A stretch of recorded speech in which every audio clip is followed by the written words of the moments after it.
नमस्कार, मैं हूं आशीष त्रिपाठी आपके साथ और यह है इवनिंग एजेंडा। केंद्र के समान समयबद्ध पदोन्नति यानी डीएसीपी सहित अन्य मांगों को लेकर मध्य प्रदेश में सोमवार से सरकारी डॉक्टर्स का आंदोलन शुरू हो गया है। इसकी शुरुआत आज से डॉक्टर्स ने काली पट्टी बांधकर काम करने से की है और उसके बाद मांगे नहीं माने जाने पर डॉक्टर्स ने 3 मई से अनिश्चितकालीन हड़ताल पर जाने की चेतावनी दी है, जिससे प्रदेश में आने वाले दिनों में मरीजों को भारी परेशानी का सामना करना पड़ सकता है। एमपी में जैसे जैसे विधानसभा चुनाव नजदीक आ रहे हैं, वैसे वैसे सरकार पर दबाव बनाने की सियासत बढ़ती जा रही है। केंद्र के समान डीएसीपी और प्रशासनिक अधिकारियों का हस्तक्षेप कम करने की मांग को लेकर एमपी के 10,000 से ज्यादा सरकारी डॉक्टर्स ने आज से आंदोलन शुरू कर दिया। इसकी शुरुआत आज डॉक्टर्स ने काली पट्टी बांधकर मरीजों का इलाज करते हुए की। ग्वालियर के जय आरोग्य अस्पताल में डॉक्टर्स ने काली पट्टी बांधकर काम किया। करीब 350 से ज्यादा डॉक्टर्स ने काली पट्टी बांधकर डीएसीपी नीति लागू करने, प्रशासनिक अधिकारियों के हस्तक्षेप का विरोध किया। वहीं जबलपुर के विक्टोरिया अस्पताल परिसर में भी डॉक्टरों ने बैनर लेकर प्रदर्शन किया और फिर काली पट्टी बांधकर काम किया। आंदोलनकारी डॉक्टर्स की माने तो कल यानी मंगलवार को 2 घंटे की ओपीडी का बहिष्कार किया जाएगा और अगर सरकार ने 2 दिन में उनकी बातें नहीं मानी तो फिर अनिश्चितकालीन काम बंद हड़ताल शुरू होगी। हमारे 3 मार्च को हमारी जब हड़ताल हुई थी, हमारे माननीय मुख्यमंत्री के कहने पर ही हमने हड़ताल समाप्त की थी। उसके बाद हमारे पास 3 बैठकें हुई जो वरिष्ठ प्रशासनिक अधिकारियों के साथ में, और उसमें वादा भी किया गया था कि हम आपकी मान ली गई हैं, लेकिन बाद में पता नहीं क्या हुआ इन अधिकारियों और क्या कहते नेताओं को कि हमारी मांग मानने से मना कर दिया। इसलिए आज हम दोबारा से हड़ताल पर जा रहे हैं। इस प्रदेश व्यापी आंदोलन में सभी प्राथमिक स्वास्थ्य केंद्र, सामुदायिक स्वास्थ्य केंद्र, जिला अस्पताल, सिविल अस्पताल, मेडिकल कॉलेज के डॉक्टर, संविदा पर कार्यरत चिकित्सक, बॉन्डेड चिकित्सक शामिल हैं, जो काली पट्टी बांधकर विरोध दर्ज करा रहे हैं। उन्होंने 3 मई से अनिश्चितकालीन हड़ताल पर जाने का नोटिस भी दिया है। हड़ताल के सिलसिले में प्रभारी मंत्री तुलसी सिलावट का कहना है कि डॉक्टरों से बातचीत की जाएगी और किसी तरह की कोई परेशानी नहीं आने दी जाएगी। कोई भी बिना संवाद के कोई बात बनती नहीं है। पूरी सरकार प्रयास करेगी। सम्माननीय स्वास्थ्य मंत्री जी बात करेंगे, मैं बात करूंगा, डॉक्टरों से संवाद करके इसका समाधान निकालेंगे। आपको बता दें कि डॉक्टर्स अपने पदोन्नति, वेतन वृद्धि सहित अन्य मांगों को लेकर कई बार हड़ताल कर चुके हैं, लेकिन आश्वासन मिलने के बाद भी उनकी मांगे पूरी नहीं हुई है। लेकिन अब आंदोलनकारी डॉक्टरों का कहना है कि इस बार बिना आदेश हड़ताल वापस नहीं होगी। ग्वालियर से न्यूज़ 18 के लिए सुशील कौशिक की रिपोर्ट।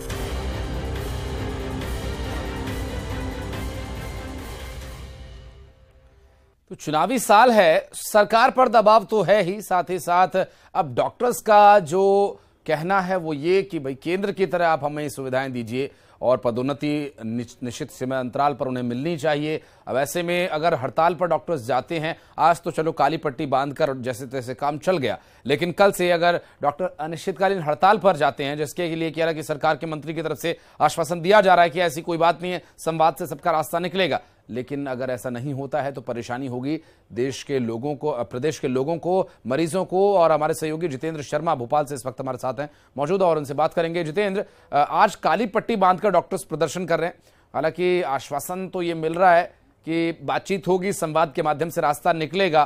क्या तैयारियां हैं डॉक्टर्स की और मध्यस्थता के लिए क्या प्रयास सरकार की तरफ से, कोई इनपुट्स इस पर?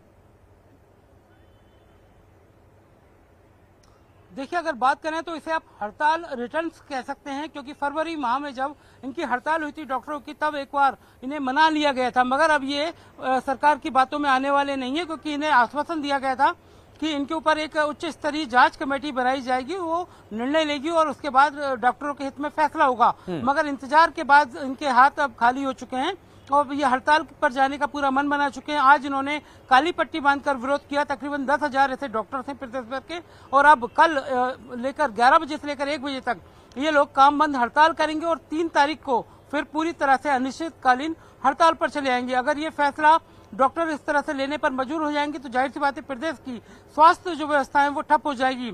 उसे लेकर कहीं ना कहीं अब जो है सरकार के जिम्मेदार लोगों को, नेताओं को, मंत्रियों को डॉक्टरों से बात करना होगा और इनके फैसले जो इनकी मांगे हैं कि इनके ऊपर किसी तरह का कोई हाई कमेटी का जो अधिकारी ना बिठाया जाए और साथ ही इनके ऊपर किसी तरह की कोई लगाम ना लगाई जाए, इन बहुत सारी मांगों को लेकर ये हड़ताल पर जा रहे हैं। तो अब कह सकते हैं कि 3 मई को पूरा फैसला आर पार हो जाएगा। सुशील कौशिक भी हमारे साथ ग्वालियर से मौजूद है, उनके पास भी चलेंगे। सुशील, क्या तैयारी यहाँ ग्वालियर में की गई है? डॉक्टर्स हड़ताल पर जाने की तैयारी में हैं और हमारे सहयोगी जो भोपाल से जुड़े हैं उनका ये भी कहना है, जितेंद्र का, कि इसे हड़ताल रिटर्न्स कहा जाए तो गलत नहीं होगा। ये रिटर्न्स पर स्टॉप कब तक लगने की संभावना है? देखिए, अगर डॉक्टरों की बात करें तो इन्होंने अपने वेतनमान सहित अन्य सुविधा देने की मांग को लेकर पिछले दिनों भी आंदोलन किया था और अब इनका एक बार अनिश्चितकालीन आंदोलन शुरू हो रहा है। कल इनका 2 घंटे ओपीडी काम बंद रहेगा। इसके अलावा 3 तारीख से 3 मई से ये अनिश्चितकालीन काम बंद हड़ताल पर चले जाएंगे।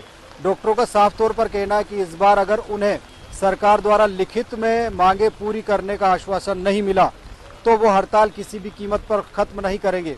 यही वजह है कि करीब 10,000 से ज़्यादा डॉक्टर हैं जो प्रदेश में हड़ताल कर रहे हैं। ग्वालियर में भी 350 से ज़्यादा डॉक्टर आज काली पट्टी बांधकर आंदोलन उन्होंने किया है और प्रभारी मंत्री तुलसी सिलावट से जब इस सिलसिले में बात की गई तो मैं आऊंगा आपके पास। सुशील, इस बीच हमारे छत्तीसगढ़ डेप्यूटी एडिटर अभिषेक हमारे साथ मौजूद है और बात कर रहे हैं नंद कुमार साय से। कांग्रेस नेता हैं और नंद कुमार साय जी कांग्रेस के दिग्गज नेता हमारे साथ मौजूद हैं, प्रमुख आदिवासी चेहरा। साय जी, बहुत बहुत स्वागत है। धन्यवाद। कल से अचानक जो चर्चाओं का बाजार गर्म हुआ, फिर आज आपने कांग्रेस का प्रवेश किया।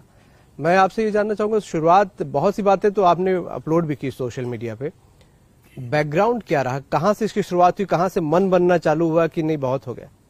देखिए, मैं मूलतः भारतीय जनता पार्टी का कार्यकर्ता था। श्रीमान अटल बिहारी वाजपेयी जी जब वरिष्ठ नेता हुआ करते थे, उनके साथ भी मैंने काम किया। प्रमोद महाजन जी, सुषमा स्वराज जी, लाल कृष्ण आडवाणी जी, सुंदर सिंह भंडारी जी, ये बड़े बड़े जो नेता थे उनके साथ में मैंने काम किया। अविभाजित मध्य प्रदेश का अध्यक्ष रहा।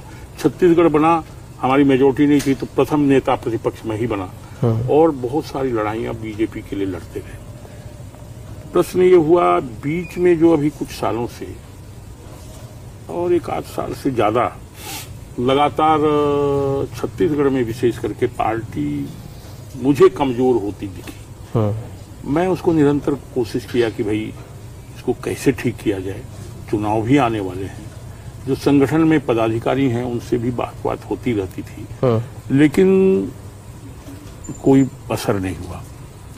मैं असल में पार्टी संगठन में भी कुछ नहीं था, तो कोर ग्रुप में नहीं, चुनाव समिति में नहीं, आर्थिक मामलों की जो कमेटी है उसमें भी नहीं। एक सामान्य सदस्य तो था, लेकिन उसका परिणाम ये हुआ कि हम कई बार कई मीटिंग में नहीं जा पाते थे जी।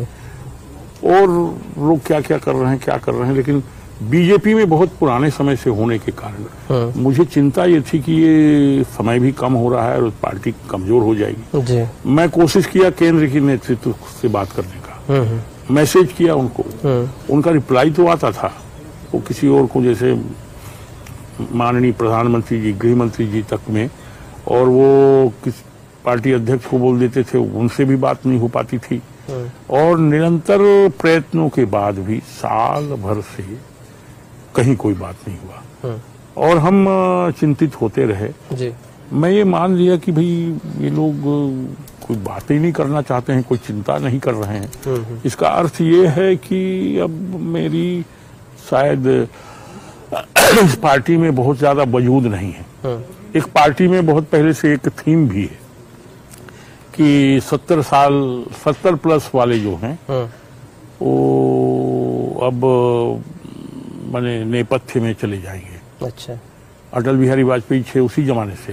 अटल जी इसका बड़ा विरोध करते थे, अरे उम्र वाले नहीं होंगे तो अनुभव कहाँ से लाओगे। बहुत सारी बातें चर्चा होती थी। तो मैं ऐसा समझता था कि मेरी जो शायद कहीं सुनवाई नहीं हो रही है, कोई बात नहीं हो रही है, इसके पीछे कारण ये भी हो सकता है कि आप उम्र से काफी आगे आ गए हो। तो केंद्र में भी मैं लगाया, वहां भी कोई चर्चा नहीं हुई, कोई बात नहीं, या तो बता देते कि ऐसी स्थिति है।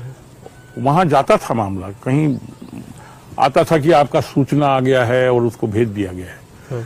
ये तमाम क्रियाकलापों के बीच में छत्तीसगढ़ में बीजेपी हो रही है कमजोर, मेरी दृष्टि में।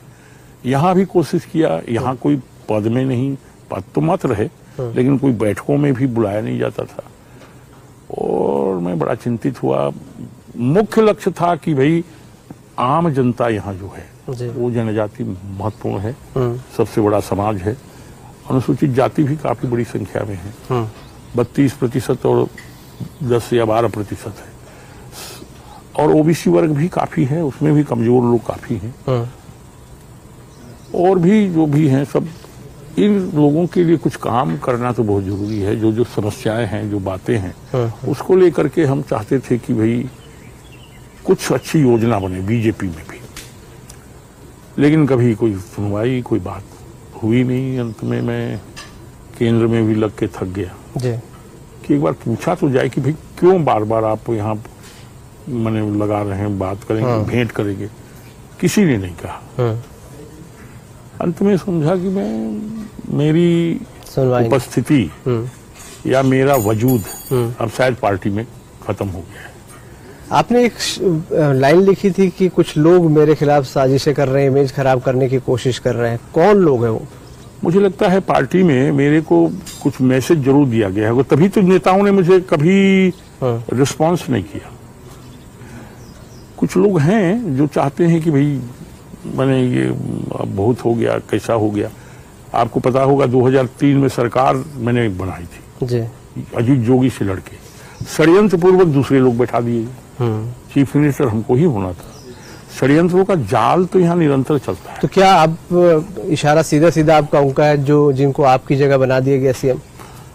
वो लोग भी हो सकते हैं और लोग भी हो सकते हैं। कौन लोग हैं ये एकदम नाम लेना ठीक नहीं है, लेकिन ऊपर में जो लोग उठते बैठते होंगे, उनको जिनका संपर्क होता होगा, वो शायद कुछ मैसेज ऐसा करते होंगे, ऐसा लगता है कि ये तो खाली विरोध में बोलते हैं। ऐसा भी मेरे संबंध में है। कई बातें हम जो सही है उसको बता देते हैं कि ऐसा ऐसा है, इसको ऐसा करना चाहिए, उसको विरोध में मान लेते हैं।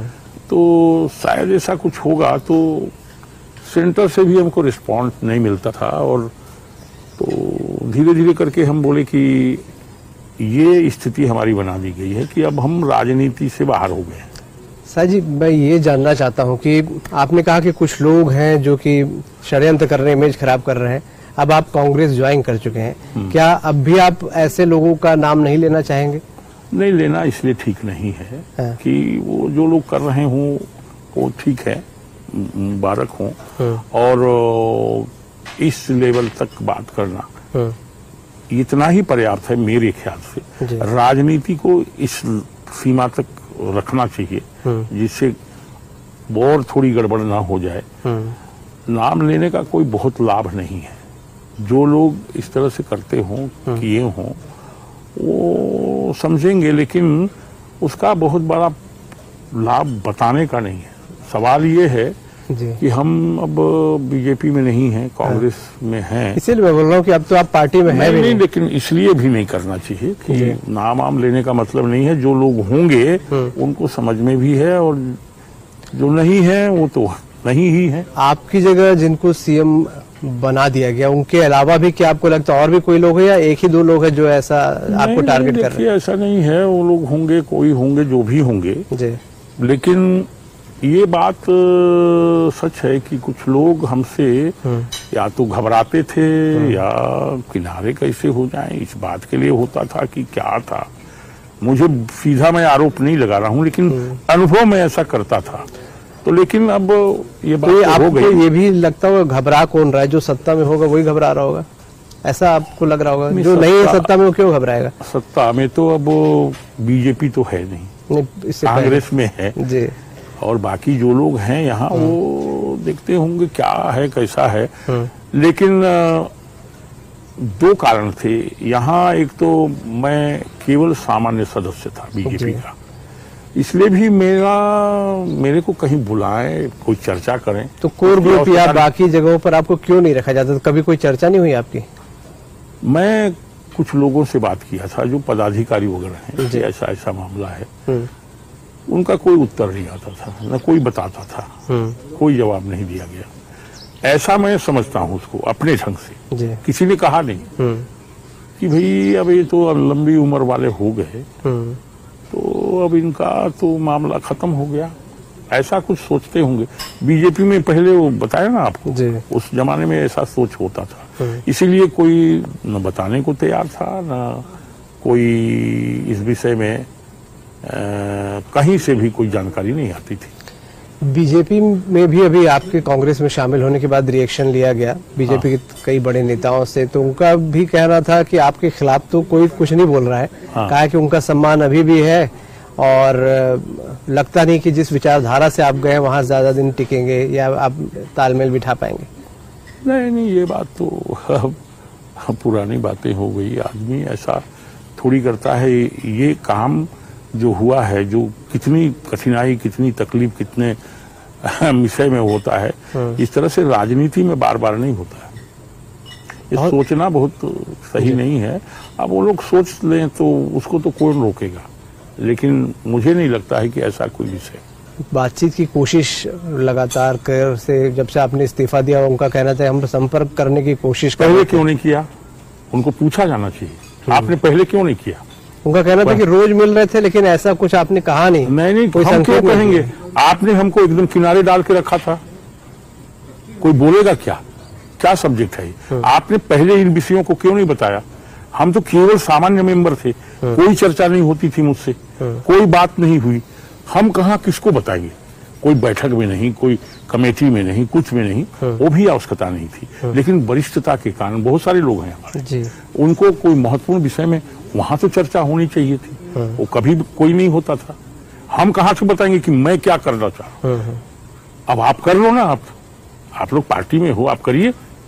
अब कोई जरूरत थोड़ी है हमारी। बहुत सारी चीजें पार्टी ने आपको दी। बीजेपी के नेताओं का कहना है कि विधायक आप बने, सांसद बने, आयोग के अध्यक्ष बने, फिर भी क्यों ऐसी नाराजगी? नहीं भाई, देखो, ये हम बने जी, तो पार्टी में क्या है, हम आज से काम थोड़ी कर रहे हैं, अटल जी के समय से काम कर रहे हैं। और तुम्हारे किसी आग्रह से या तुम्हारे कोई माने बहुत बड़ा सौजन्य के कारण हमें काम थोड़ी किए। हम बड़ा प्रारंभ से सक्रिय थे। किसी का एहसान के कारण हमें पार्टी में काम नहीं किए, वो हमारी रुचि थी। अटल जी, आडवाणी जी, प्रमोद महाजन जी और कितने सुंदर सिंह भंडारी जी, सुषमा स्वराज जी, अगणित लोग जिनके साथ हमने काम किया। और इसीलिए तो जो हमसे काम, हमारे साथ काम कर रहे थे, वो लोग हैं नहीं आज।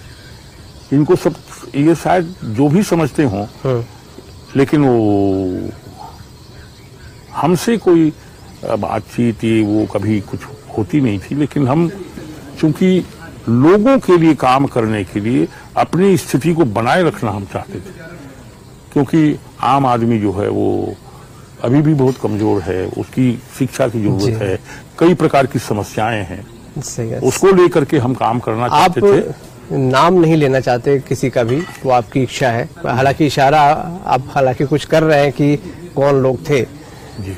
लेकिन मैं ये जानना चाहूंगा कि कांग्रेस में जाना है, ये मन आपने कब बनाया? क्या आपने सामने से कोई पहल की? कांग्रेस की तरफ से कोई ऑफर आया? देखिए, हमने एक प्रेस कॉन्फ्रेंस किया था, वो इसमें बंगले में जी, एक निजी चैनल था वो, और उसमें मैंने सब बात कहा था कि भाई ये जो लोग हैं ये पार्टी को बिल्कुल कमजोर कर दिए हैं और बहुत वीक है, और मैं चाहता हूं कि इस विषय में डिस्कस हो, पार्टी चर्चा करे, बात करे। डायरेक्ट वो भी टेलीकास्ट हुआ था, वो जारी किया गया उसको। उसके बाद भी पार्टी से कोई प्रतिक्रिया नहीं थी। ये तो आज बात कर रहे हैं ना। उस दिन जिस दिन मैं प्रेस में बोला था, क्यों नहीं कहा इन लोगों ने? उन लोगों को बात करना चाहिए था, कोई नहीं आया। मैंने कहा कि अब पार्टी को मजबूत अगर करना है तो मुझे लगता है कि ये जो मौजूदा ग्रुप है उसके साथ बैठ के सीनियर लोगों की भी चर्चा हो। अगर आपके पास बातचीत करने आ जाते तो शायद आपको लगता है ये फैसला आप नहीं करते? नहीं, अब वो क्या परिस्थिति बनती, शायद आते तो वो चर्चा आती, उससे लाइन रास्ता निकलता, कुछ दिशा मिलती। किसी ने चर्चा नहीं की, और मैं प्रेस कॉन्फ्रेंस करके इस बात के लिए संकेत दिया था कि ये परिस्थिति बन रही है, इसकी समाधान की दिशा में बैठ के चर्चा करने की आवश्यकता है। एक जगह मैंने कहा कि इस विषय में बात करना चाहिए, इस तरह की स्थिति आनी चाहिए। कुछ लोगों ने कहा कि इस समय कुछ काम की दृष्टि से इनको भी सामने लगाया जाना चाहिए मेरे नाम पर। अच्छा, कुछ लोगों ने मेरे को बताया कि हम लोगों ने ऐसे कहा था।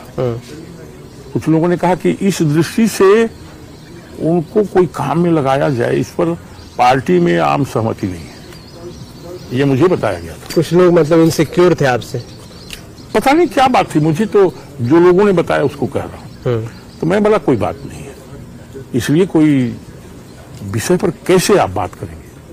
साईं जी, बहुत लंबा वक्त आपने दिया, कितना वक्त, 40-50 साल। हाँ। ऐसे में उस पार्टी को छोड़कर जाना कितना भरे दिल से या कौन से मन से आपने फैसला किया? देखिए, तकलीफ तो बहुत होती है उस पार्टी की दृष्टि से, लेकिन वो पार्टी आज नहीं है जो पार्टी बीजेपी थी, जिसमें अटल बिहारी वाजपेयी थे, जिसमें राजमाता सिंधिया हुआ करती थी, जिसमें प्रमोद महाजन जी युवा हमारी के थे। बहुत सारे नेता थे। वो बीजेपी नहीं है, मैं ऐसा समझता हूं, क्योंकि मैं तो उस दृष्टि से जानता हूं, सोचता भी हूं, चाहता भी हूं, लेकिन उस समय का सोच विचार, उस समय के जो नेता थे मेरे पीरियड के एक भी नहीं है आज की तारीख में। तो इसलिए मुझे ऐसा लगता है कि शायद हम आउट ऑफ डेट बना दिए गए हैं इन लोगों ने। नई पार्टी में आप आ गए, शानदार तरीके से स्वागत आपका हुआ है। क्या नई भूमिका को लेकर भी कोई डिस्कशन हुआ है? कोई डिस्कस अभी नहीं हुआ है, लेकिन हम यहाँ जो आम आदमी है उनकी समस्याओं को लेकर के उनको कैसे शिक्षित किया जाए, खास करके ट्राइबल में 5 प्रिमिटिव ट्राइब हैं, कोरवा, कमार, बिरोर, पंडो, बैगा। इन लोगों में शिक्षा का प्रसार कैसे हो, इस दिशा में सरकार को काम करना चाहिए। बातचीत प्राथमिक तौर पर हुआ है। मेरी कोई अपनी स्वयं की क्या काम है वो बात नहीं, समाज के लिए, यहाँ के गरीब लोगों के लिए, इनके उत्थान के लिए कितना अधिक काम किया जा सकता है और जो वर्तमान में सरकार है वो करे तो और अच्छा है, क्योंकि सरकार में काम करने में गति आती है। सरकार नहीं होगी तो बहुत तकलीफ है, समस्याएं रहती हैं और कई प्रकार के साधन नहीं रहते हैं। चुनाव लड़ने का कोई मन बनाया आपने कि लड़ेंगे या कोई बातचीत? आगे चल करके इसको देखा जाएगा, अभी इस विषय में कोई चर्चा नहीं हुई, अभी तो प्राथमिक दौर ही है, आज ही तो है। हाँ, मतलब आने से पहले ऐसा कुछ कमिटमेंट आपने अभी कोई ऐसी बात नहीं हुई है। बीजेपी आपने बताया कि कमजोर हो रही है, इसलिए आप चिंतित थे। हाँ। क्या प्रमुख कमजोरियां आपको दिख रही हैं? क्योंकि पिछले 2018 में भी बड़ी करारी हार हुई, उसके बाद से अब तक लगातार उपचुनावों में भी हार मिल रही है। आपकी नजर में क्या कमजोरियां छत्तीसगढ़ बीजेपी की हैं? मैं तो पिछले समय 18 के, देखिए 2003 में सरकार बनी, 2000 में ही छत्तीसगढ़ बना था जी, और उसके बाद जिस तरह से सरकार बनी और लोग अलग अलग पदों में बैठ गए, 2003 में सरकार बन गई थी जी। 2008 में फिर चुनाव, उसमें मैं अलग जगह में था तो कहा गया मुझे भी प्रचार के लिए कि आना चाहिए, नहीं तो कमजोर हो सकती है।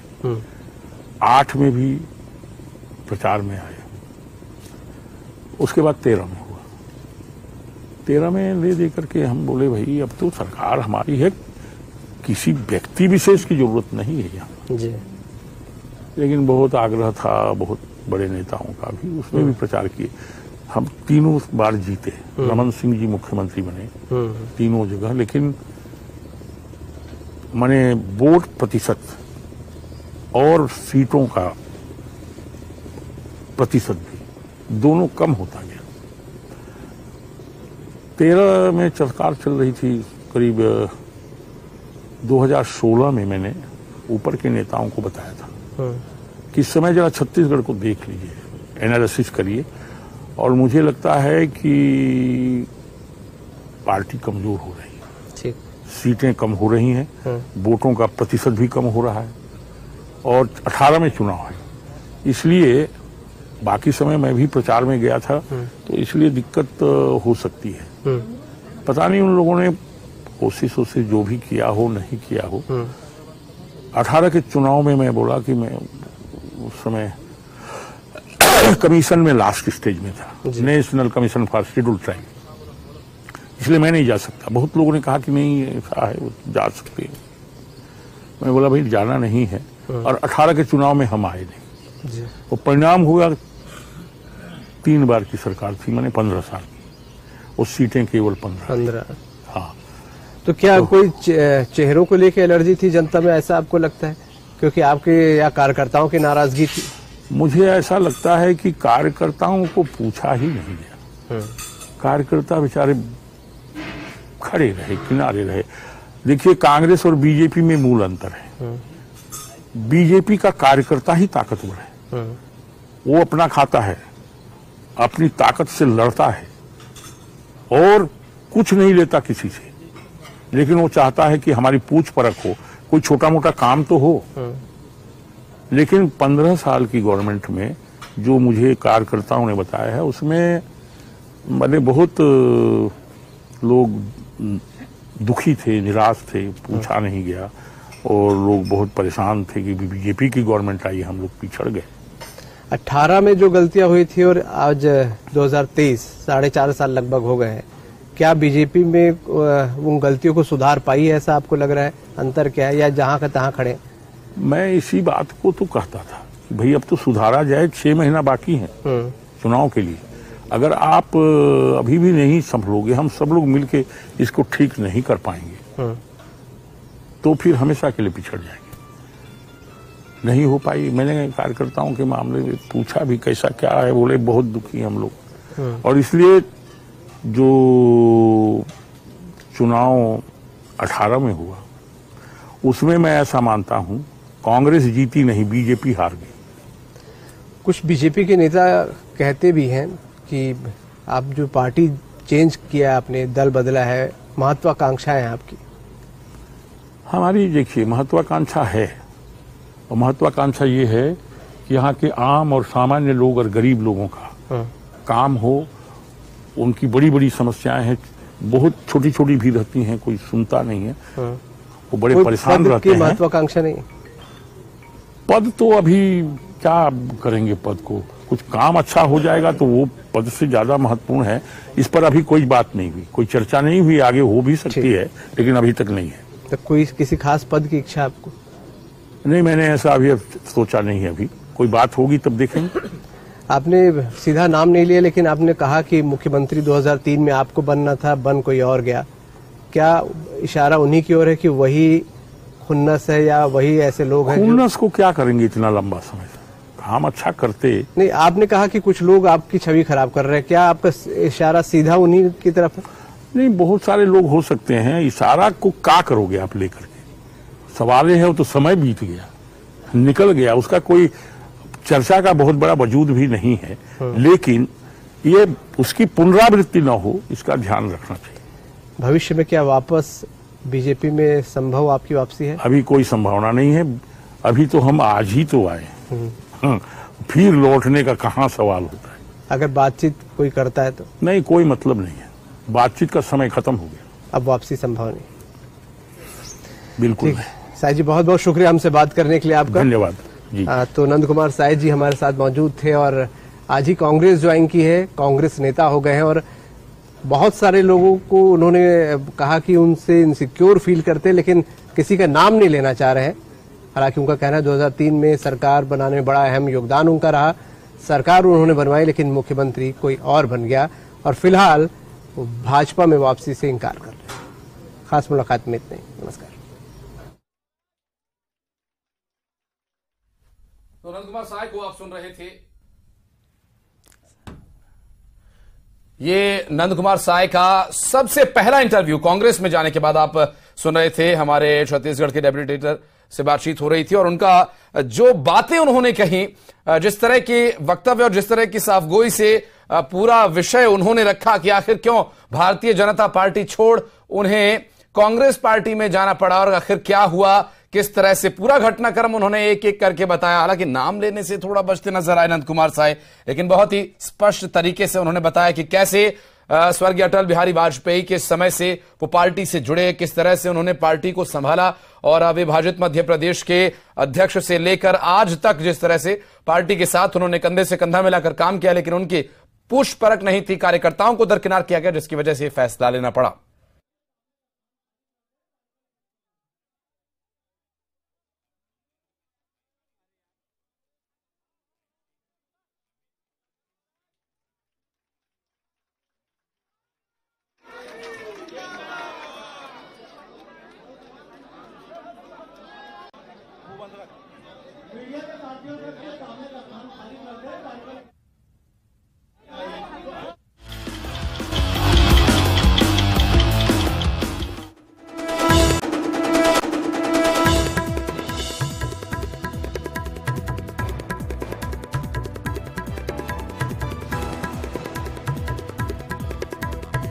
हम सब भारत मां के लाल, भेदभाव का कहां सवाल। राजभवन में अखंडता उत्सव समारोह में बोले सीएम शिवराज, कहा पीएम मोदी ने एक भारत श्रेष्ठ भारत के सपने को किया साकार।